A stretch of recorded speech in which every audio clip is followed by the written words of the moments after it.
chaque semaine, vous le savez, le lundi, le mardi, plus généralement le lundi, on fait un tour d'horizon des marchés, voir un petit peu l'ambiance, etc. Ok? L'objectif, c'est de cadrer un petit peu le début de semaine. Vous savez bien évidemment qu'il faut s'adapter en fonction du marché, car le marché a toujours raison. Salut Johan, salut Alex, salut Charles, salut tout le monde. De cadrer donc la semaine, on s'adaptera en fonction de ce qui se passe sur les marchés. Mais au moins, ça permet d'avoir une feuille de route. Pourquoi avoir une feuille de route? Déjà, pour ne pas réagir à chaud, sous le coup de l'émotion, que ce soit l'euphorie, que ce soit la panique, de se dire ouh là là là là là, mince, je rate un mouvement, ou ouh là là là là là, ça j'avais pas prévu, du coup je sais pas quoi faire, et j'interviens un petit peu au pif, et après on se fait avoir, et du coup finalement les plans qu'on aurait dû mettre en place, on les applique pas, voire même on se retrouve à faire l'inverse. Donc l'objectif c'est de cadrer un petit peu tout ça, et une fois qu'on a cadré, eh ben, d'y aller en fonction des signaux, en fonction des éléments que nous donne le marché, si le marché a décidé, je ne vais pas dire d'aller dans notre sens, mais en tout cas de nous donner les éléments qu'on attendait, et du coup d'avoir des probabilités après de réussite, en tout cas des convergences, que ce soit de zones d'intervention, mais également de signaux techniques qui nous permettent après de passer à l'action. Donc, je vous rappelle le contexte. Bon, pas de mauvaises nouvelles, égale bonne nouvelle. En tout cas, pas de mauvaises nouvelles supplémentaires. La semaine dernière, les chiffres n'étaient pas bons macroéconomiques, mais la macroéconomie, on s'en fout, puisque les marchés sont partis en mode les banques centrales sont là et l'avenir sera meilleur. Ce qui d'ailleurs n'est pas forcément une mauvaise chose, ce qui n'est pas forcément comment dire débile, mais c'est ce que le marché pour le moment price, c'est que voilà avec toutes ces notions de déconfinement, de soutien, que ce soit d'un point de vue, que ce soit directement sur les marchés ou que ce soit par exemple sur le Nikkei via la BOJ, ou que ce soit indirectement via les gouvernements ou via les banques centrales, via des rachats d'actifs, d'obligations d'entreprises, etc., etc., eh bien, le marché se dit, bah voilà, maintenant, ça y est, le pire est passé. C'était peut-être la crise, entre guillemets, la plus rapide de l'histoire, alors c'est pas fini, mais voilà, on passe visiblement à autre chose, les fameuses reprises en V, etc., etc. Bref, on n'est pas là pour faire des plans sur la comète, mais ce qui est certain, c'est que le marché pour le moment est plutôt positif sur l'avenir et ne prête pas attention au présent. Euh, bon, vous le savez, on a des violentes manifestations aux États-Unis. Bon, pour le moment, on va dire que ça, pour le moment, ça ne concerne pas les marchés. On a eu un petit pic de relance de la Chine en disant oui, bah ça y est, on va arrêter du coup de faire des achats de matières premières agricoles envers les États-Unis, que ce soit la viande de porc, mais également le soja. Je ne sais pas si vous avez suivi. Donc, ce qui n'est pas forcément euh, dans le sens de l'accord commercial qu'il y a entre les États-Unis et la Chine. Donc, du coup, ça pourrait quand même amener quelques tensions supplémentaires, ce qui le marché ne prête pas attention. Et voilà, cette semaine, vous le savez, dans la partie macroéconomie notamment, on a alors le chômage, on sait ce que ça donne. Toutes les semaines, on a les chômages et les demandes d'allocation chômage aux États-Unis qui sont pires que prévu. En tout cas, globalement, on attend encore 2 millions, je crois, de cette semaine. En tout cas, on attend encore 2 millions de nouvelles demandes. On attend également le NFP cette semaine, donc l'emploi aux États-Unis, l'emploi hors secteur agricole. Il y a également la Banque centrale européenne qui s'exprimera. Alors, bon, on n'attend pas plus que ce qu'elle fait déjà. Alors, de toute façon, on n'attend pas à ce qu'elle remonte les taux, on n'attend pas à ce qu'elle fasse moins que toutes les notions de quantitative easing, etc., qui sont mises en place. Donc, on a beaucoup de statistiques macroéconomiques cette semaine. Le marché s'en fiche un petit peu, mais ça peut, pourquoi pas, provoquer quelques pics de volatilité, sachant que si on sait qu'il y a une statistique qui tombe avant, on sait qu'on doit soit adapter ses prises de position, soit on s'étonne pas du mouvement qu'il y a sur l'actif sur lequel on est positionné. Donc, en début de semaine dernière, j'en fais toujours le suivi. Ok, je fais toujours le suivi d'une semaine à l'autre. Je repars pas de zéro parce que ça permet d'avoir une construction un peu de, je vais pas dire ouais, une construction de portefeuille, une construction en fait de mécanique, d'état d'esprit, ce qui nous permet d'éviter aussi de réagir soit à chaud, soit sur les éléments précédents. Parce que c'est quand même important de rappeler où est-ce qu'on en est, qu'est-ce qu'on a fait, qu'est-ce qu'on a privilégié et d'avoir des phases un petit peu de transition d'une semaine sur l'autre. Début de semaine dernière, si vous vous en souvenez, si vous étiez là en début de semaine dernière dans la Traders Room, je vous expliquais que les indices sont en hausse larvée, d'accord, avec des indices qui surperforment par rapport à d'autres, que ce soit le Nikkei, que ce soit le Nasdaq, et également des bonnets d'âne, type le CAC 40. Ok, pour le moment, on n'a absolument aucun signal baissier significatif sur les indices sur des unités de temps sur lesquelles je travaille, c'est-à-dire au-delà de l'unité de temps horaire et pas en dessous, donc plutôt sur du swing.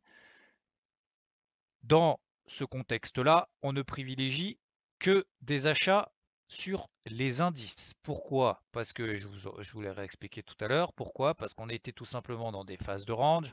Ok, je réexplique encore une fois le cheminement parce que je pense que c'est important et après ça nous permettra de savoir maintenant qu'est-ce qu'on peut faire. On privilégie les ventes sous ces zones de résistance. On avait une grosse bougie, je suis ici sur le CAC, hein, ça fonctionne, je vais vous mettre en plus gros. Ça fonctionne bien évidemment sur l'ensemble des indices, ok, certains surperforment, d'autres sous-performent, c'est-à-dire qu'ils montent moins vite et d'autres montent plus vite sous ces zones de résistance. On a un bull trap ici, on ne s'est pas fait avoir, on recherche des ventes, etc.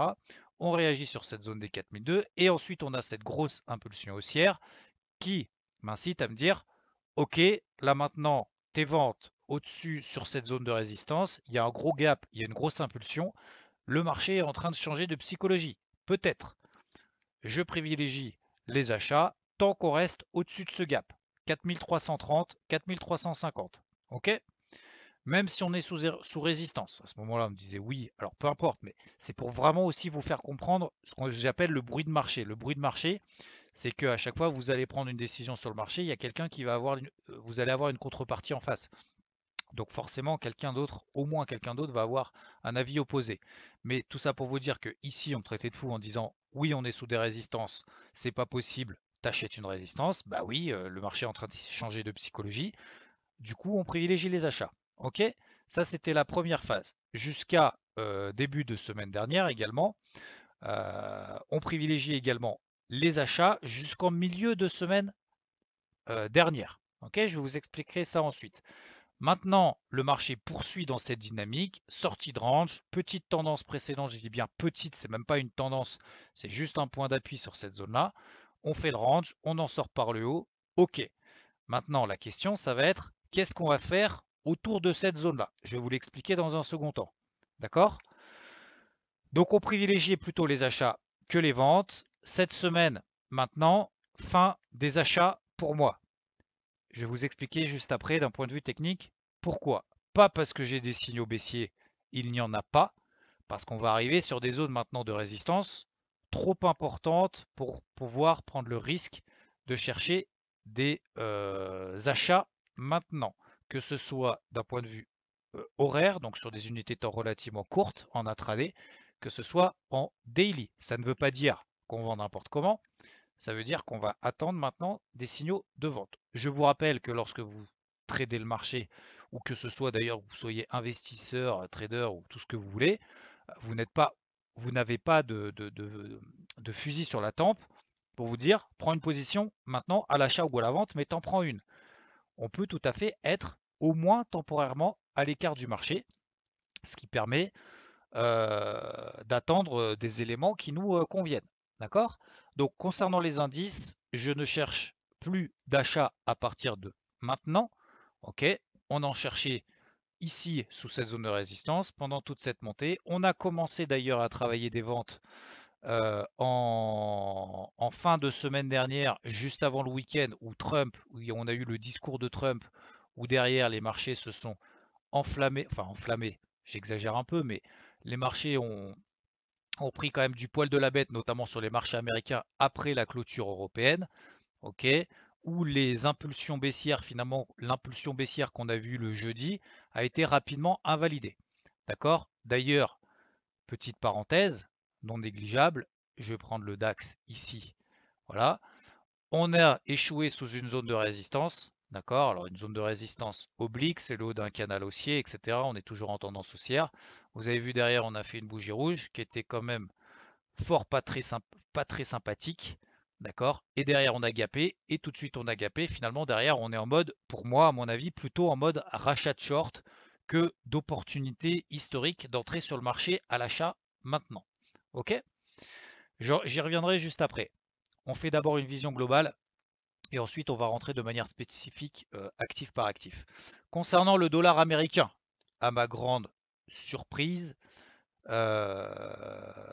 ici, cette zone support que je travaillais à l'achat sur le dollar américain, une fois, deux fois, trois fois, quatre fois, ici, finalement, elle n'a pas tenu. Qu'est-ce que ça a entraîné? Ça a entraîné derrière, me concernant, une prise de position à la vente, notamment sur l'euro contre le dollar, sur l'euro-doll. Ok, j'ai été rapidement stoppé, j'y reviendrai juste après. Pour autant, je ne vais pas me précipiter là maintenant au milieu de nulle part si on prend un petit peu de recul ici sur le dollar index qui est équipondéré face au dollar australien, yen japonais, l'euro bien évidemment et la livre sterling, donc 25% chacune. Pour le moment, je ne suis absolument pas, un, dans une situation d'invalider cette accélération baissière, deux, je ne suis pas sur une zone a priori qui m'intéresse. D'accord? Peut-être qu'il va s'arrêter là, il va faire tac, mais là, a priori, d'un point de vue technique, je ne peux pas anticiper ce qu'il va faire juste avec le doigt mouillé. Donc pour le moment, je ne reprends pas de position à la vente là, maintenant, tout de suite, sur l'eurodoll. On a eu un petit signal sur l'eurodoll notamment hier, mais rien de bien méchant. On est pour le moment sur des plus hauts. J'y reviendrai juste après de manière un peu plus prononcée. Et ensuite, concernant le pétrole, pour le moment, qui était en phase de latéralisation ici, en daily, sous une zone de résistance ici, en daily, on a eu juste une bougie rouge daily, et derrière, on a tout rattrapé, et on est en train de péter les plus hauts.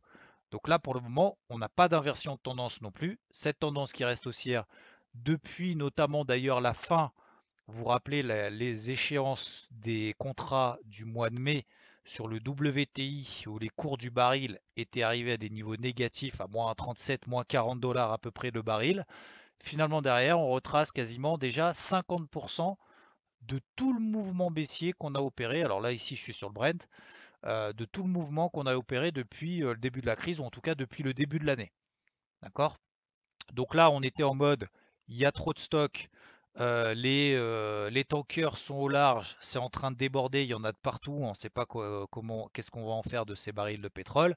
Et finalement, derrière, on a fait plus de x2 sur les cours en quelques semaines seulement. Il n'y a pas pour le moment de signal baissier. Acheter maintenant, c'est bien évidemment quand même relativement délicat, quand bien même sur des unités de temps très courtes, c'est la tendance qui prédomine. Ok, j'y reviendrai juste après. Le yen, c'est important aussi de regarder le yen. Pourquoi est-ce que je regarde le yen? Vous le savez si vous me suivez depuis pas mal de temps. Parce que le yen est considéré comme une valeur refuge. Donc si les indices montent, le yen baisse. Et inversement, l'or est pas trop, c'est ce que j'appelle une valeur refuge de second plan. Ok, d'ailleurs vous regardez l'or, si on regarde l'or très rapidement, vous regardez que l'or est toujours dans ce range ici. Alors que sur les paires en yens, on est en train de faire quasiment l'inverse. Enfin, en tout cas, sur les paires en yens, du coup, on est relativement corrélé avec ce qui se passe sur les indices. Et d'ailleurs, vous avez vu, l'euro yen est en train de s'envoler. Le GBP yen s'est envolé également. On est sorti par le bas d'un range sur lequel j'ai essayé de le vendre, etc. Une fois, deux fois, trois fois. Et là, on est déjà en train de s'extraire par le haut de range. Donc là, on est en mode euphorie. Tout va bien. Les indices continuent leur ascension larvée. Les paires en yens explosent. Le yen s'effondre. Plus de risque. Voilà. On est en mode, enfin, au contraire, on est en mode risk on. On achète les actifs risqués, les valeurs refuges, on n'en veut pas. Voilà. Donc c'est le contexte que je vous ai expliqué simplement en introduction. Il n'y a pas de mauvaises nouvelles. S'il y a des mauvaises nouvelles, c'est pas grave, l'avenir sera meilleur. On price l'avenir. Ok? Euh, Donc pour le moment, pour moi, il n'y a pas besoin de s'emballer plus que ça. On va arriver quand même sur des grosses zones de résistance sur certains actifs. Je passe maintenant à la partie micro très rapidement. On va avoir des publications d'entreprises cette semaine, surtout, on va dire, à partir de demain aux US avec Costco Wholesale aux États-Unis. D'accord, il y a Broadcom et Fastenal Company. Donc c'est trois boîtes que je vais suivre, notamment au Nasdaq. Il y a quelques autres boîtes du SP500 dans les grosses. Je vous laisse regarder les agendas, mais en gros c'est plutôt light. Concernant donc le CAC, ce que je vous expliquais dans la semaine dernière. Donc c'était d'acheter sur repli sur des niveaux horaires. Le problème qu'on a eu, on l'avait déjà évoqué ensemble, c'est qu'en fait les replis horaires, eh ben, il n'y en a pas. C'est un peu ça le problème. Maintenant, concernant le CAC, vous avez vu qu'on va arriver proche, pour moi, d'une grosse zone.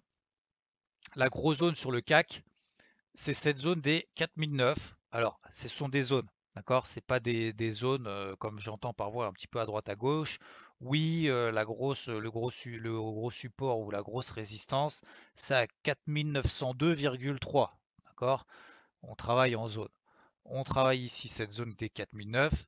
C'est le haut potentiellement.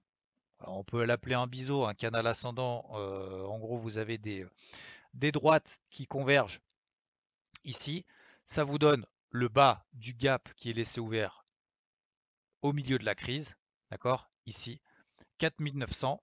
Est-ce que le marché aura la force de combler ce gap ou ça ou pas? Ça va être justement la question au cours de ces prochaines heures et cette semaine. Cette semaine sera peut-être un tournant. Je ne dis pas que ça a baissé, je dis simplement que ça peut être un tournant. Il va y avoir une phase de transition. Je vous rappelle que quand le marché monte, baisse, sauf si on a une catastrophe comme il s'est passé au début de cette crise, d'accord, avec le Covid, ça évolue en vague. D'accord, c'est pas point haut, point bas, etc. Donc l'anticiper pour le moment, ce serait ambitieux et je dirais même, ce serait, comment dire, euh, j'ai pas de boule de cristal pour dire ça va s'arrêter là. Ce que je sais, c'est que lorsque on va arriver proche de cette zone de résistance, donc on y est, et c'est la raison pour laquelle je vous disais en introduction, à partir de maintenant, je ne cherche plus d'achat. Pour moi, ici, on n'est pas dans une zone d'achat. On est plutôt dans une zone de vente offensive, zone de vente offensive, parce que pour le moment, il n'y a aucun signal baissier. Vous voyez ici que j'ai mis d'ailleurs une première alerte. On avait le CAC, notamment vendredi. Vous vous rappelez, hier, le CAC était, alors il n'était pas ouvert tout seul, mais en tout cas en Europe, on avait le DAX qui était fermé hier pour cause de lundi de Pentecôte, en Belgique également, mince, j'ai oublié le troisième, en Suisse également, c'était fermé. D'accord? Donc le CAC était ouvert tout seul. On a eu cette bougie ici. Mais sinon, vous prenez la bougie de vendredi, pardon. D'accord? Vous avez cette bougie ici qui clôture là. Lorsque vous arrivez proche d'une zone de résistance entre 4007 et 4008, c'est délicat bien évidemment d'acheter. Je dirais même que c'est trop dangereux pour acheter comme ça au pif sur une accélération baissière avant le discours de Trump. D'accord? Alors là, je suis sur le CAC cash. Ok? Donc, c'est pas grave, on ne peut pas avoir tous les mouvements de marché. Mais à partir de maintenant, c'est pour ça que ce qui était important, c'est aussi ce qui s'est passé précédemment. Vente ici, achat, la sortie, privilégier les achats ici. Maintenant qu'on arrive proche de cette zone de résistance, je vais surveiller et guetter le moindre signal baissier. D'accord? Au moindre signal baissier, notamment sur des unités de temps longues, donc c'est-à-dire au minimum de chez minimum, je dis bien au minimum de chez minimum, surtout lorsqu'on fait du swing, lorsqu'on a une dynamique qui est comme ça, on ne peut pas se permettre de rentrer short vente si on suit ce plan et si on est d'accord avec ce plan-là, toutes les 5 minutes.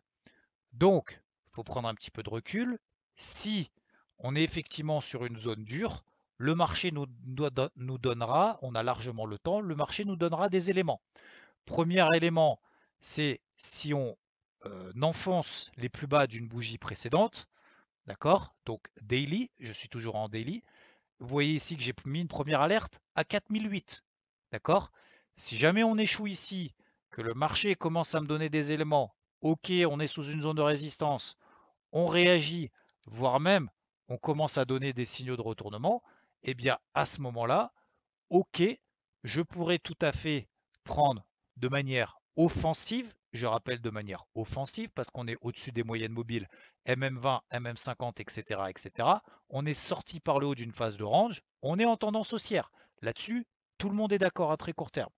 D'accord? La question, c'est pas de savoir si on est en tendance haussière ou baissière, la question est de savoir est-ce qu'on achète ou est-ce qu'on vend. D'accord? Donc, je n'ai pas de repli pour le moment sur des unités de temps, notamment H4, qui me permettent de rentrer à l'achat et de prendre le train en marche. Moi, je n'achète pas les accélérations haussières comme ça aurait pu être le cas ici, ici, ou ce qu'on est en train de faire actuellement. Ça, je n'achète pas. Moi, un, ça correspond à aucune méthode.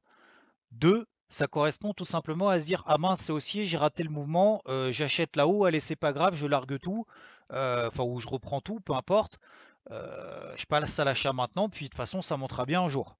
Non, pour moi la façon d'intervenir, ok j'identifie une tendance haussière, pas de problème. Au contraire, peu importe qu'elle soit haussière ou baissière, peu importe la macro, peu importe injection de liquidité, mauvaise nouvelle, macro, machin, etc. Peu importe, de toute façon, le marché reflète ce qu'il a envie de refléter, pardon. Donc j'attends un repli. J'attends un repli, j'attends une phase de consolidation qui me permet de rentrer à l'achat si j'ai envie de rentrer à l'achat. Si j'arrive sur une unité de temps H4 ici, 4005, 4006, pardon, 4006, ça me donne une zone tangible.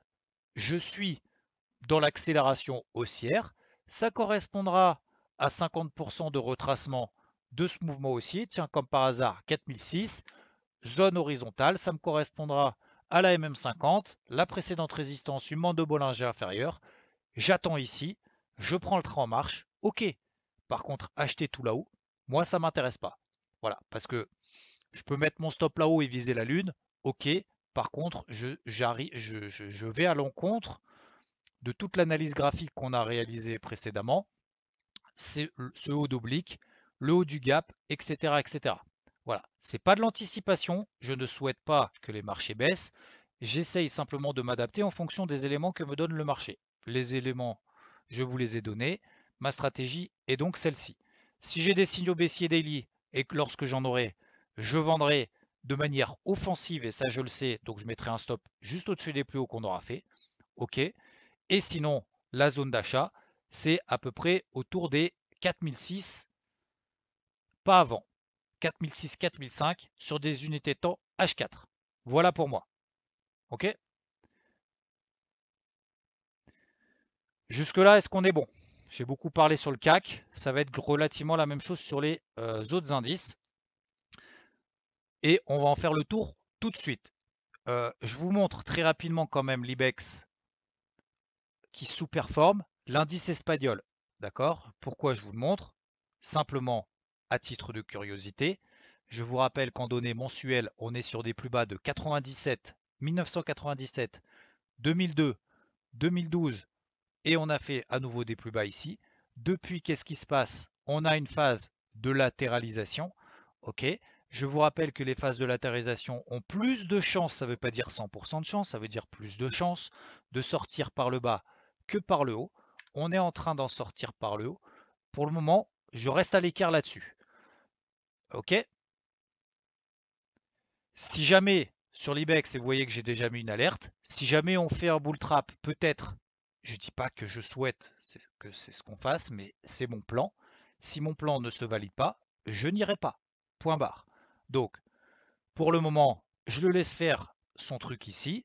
Très bien, tant mieux pour ceux qui sont à l'achat, bravo à vous. Moi, je ne le suis pas. Je n'achète pas un haut de résistance alors que la tendance est toujours violemment baissière et qu'on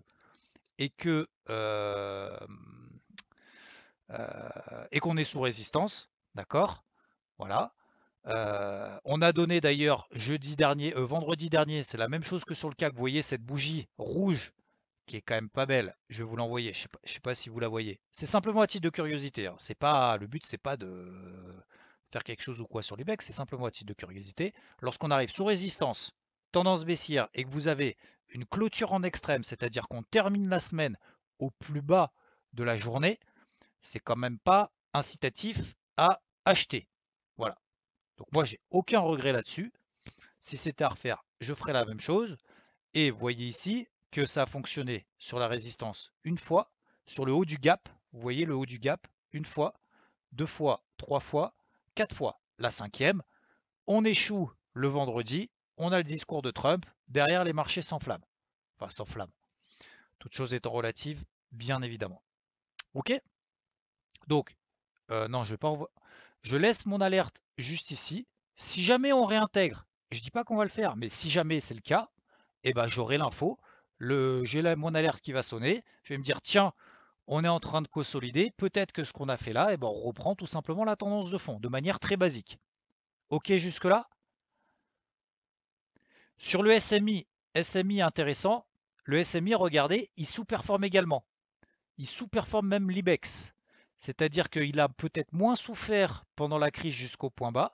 Il a rebondi très très vite. Et là maintenant, il est tout mou. Il bouge plus. Et le haut de la zone, vous voyez, on est pile poil sur la hausse. C'est l'indice suisse, hein, le SMI, pour celles et ceux qui ne connaissent pas. Mais vous voyez qu'on est sur le haut de la zone. Voilà. Donc moi, vu que pour le moment, c'est très mou sur ces indices-là, voilà, j'ai pas envie d'acheter cette zone de résistance. Tout simplement. Je traverse ensuite sur le Nikkei, on traverse tout le continent. Ok, on arrive sur le Nikkei. Nikkei, on a des rachats d'ETF direct de la BOJ. On n'a absolument aucun repli. C'est bien ma problématique. D'accord, on a eu quelques replis en début de semaine dernière, là où on privilégie les achats, si vous vous souvenez. D'accord, la semaine d'avant également. On privilégie les achats sur les indices qui surperforment. Ok, ok, ok. On arrive là-haut. À partir de là, on cherche des achats sur des replis pour prendre le train en marche si on veut prendre le train en marche. Sauf que derrière, on n'en a quasiment aucun. Et en fait, il monte quasiment à chaque fois au contact de sa bande de Bollinger supérieure. Donc là, céder finalement à des achats, c'est tout simplement céder à ce que j'appelle un petit peu le FOMO, c'est-à-dire que on achète un petit peu par dépit de louper un move. Alors ça fonctionne, tant mieux, mais voilà, c'est d'attendre un repli pour moi sur des zones tangibles. Voilà. Donc la zone tangible, c'est 21 400, c'est-à-dire 1000 points en dessous de la zone dans laquelle on est. Je n'achète pas là-haut, tout simplement. Et je ne vends pas parce que bah, on n'a pas de signe baissier pour le moment. Donc oui, si on arrive là, ça m'intéressera d'acheter et de chercher des signaux d'achat. Si vous, ça vous intéresse, si ça vous intéresse d'acheter en dehors d'une bande de Bollinger avec une augmentation de la volatilité historique et une accélération haussière là-haut, allez-y, pas de problème. Moi, ça m'intéresse pas. Concernant les indices américains, alors étonnamment, les indices américains sous-performent. Ils sont un petit peu, je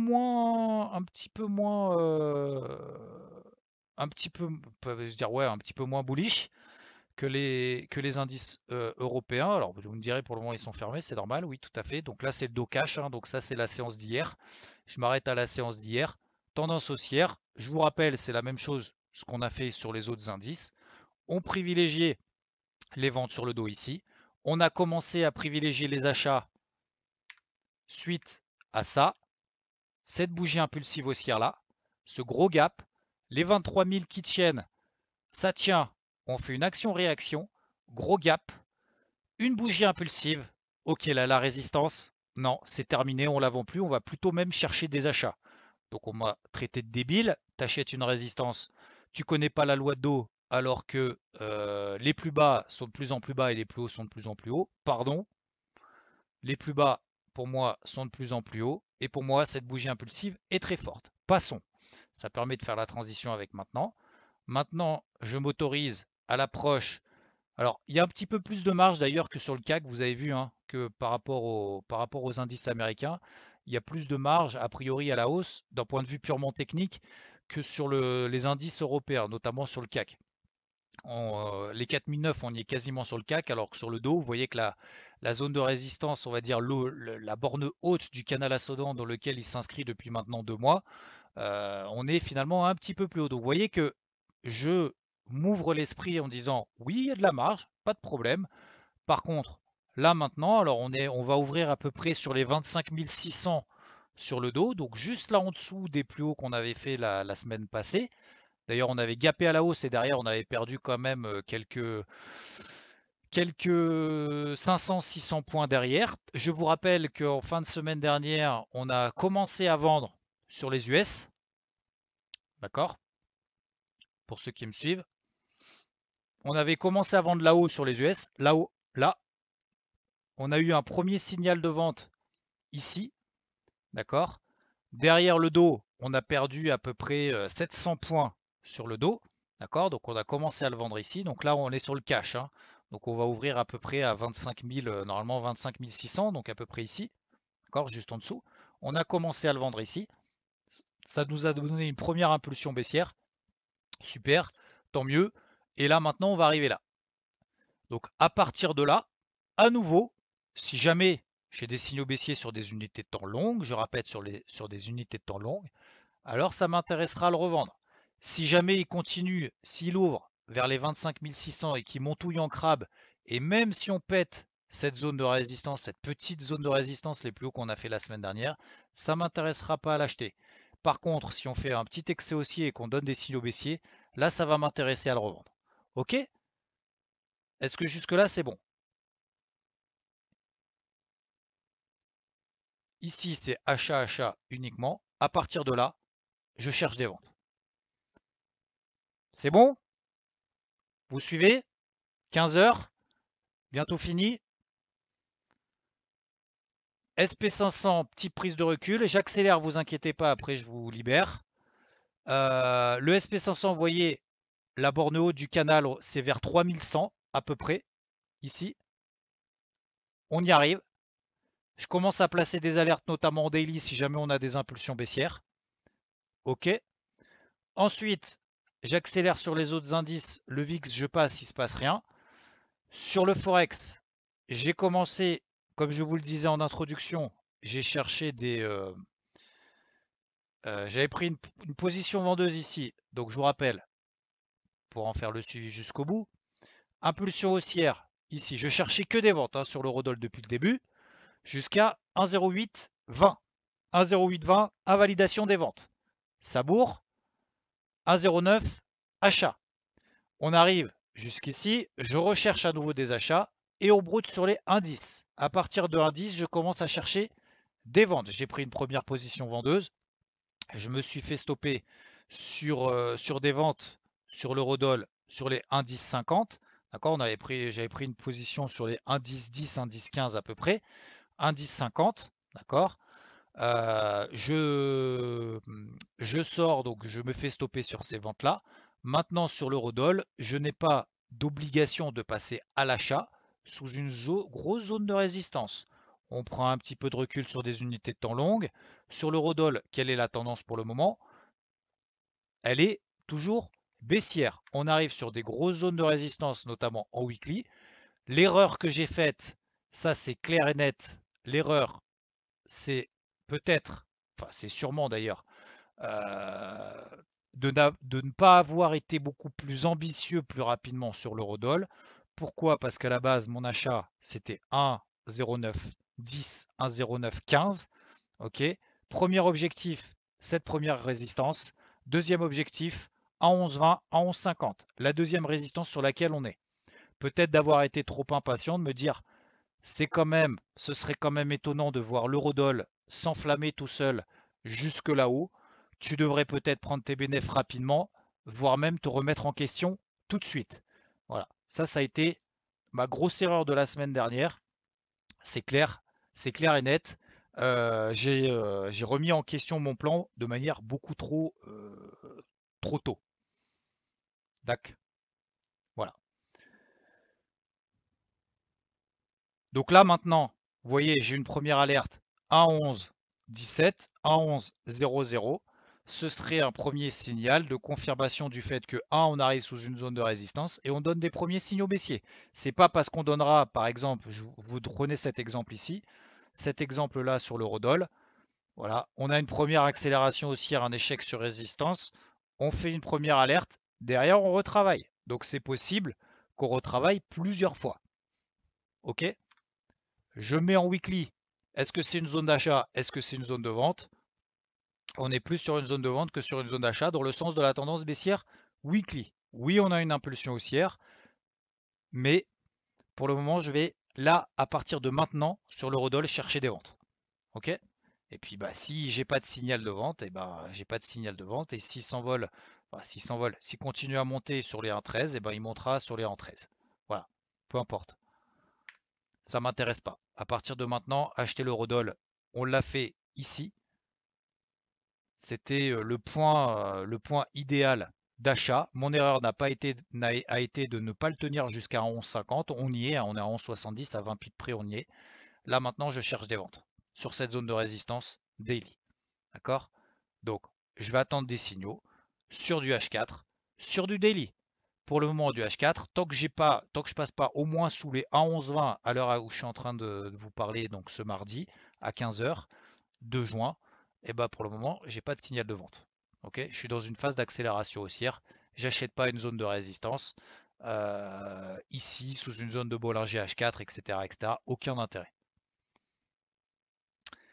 Et enfin, je termine avec le gold très rapidement et le comment ça s'appelle et le pétrole. Le gold toujours en tendance haussière. J'attends 1680-1700 pour chercher des achats. On a fait 1690 ici. On est sous une zone de résistance. Ok. Si vous vous placez sur des sur des unités de temps long terme, c'est-à-dire sur du mensuel, notamment sur le gold, nous sommes sur les plus hauts de 2011. 2012. On est, oui, toujours dans une tendance haussière très très forte. On a eu des premiers signaux baissiers daily il y a 2 semaines. Ok.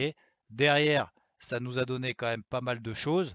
Là maintenant, c'est un en swing. Je ne cherche bien évidemment que des achats sur le gold, sur des zones tangibles, c'est-à-dire 1680, 1700.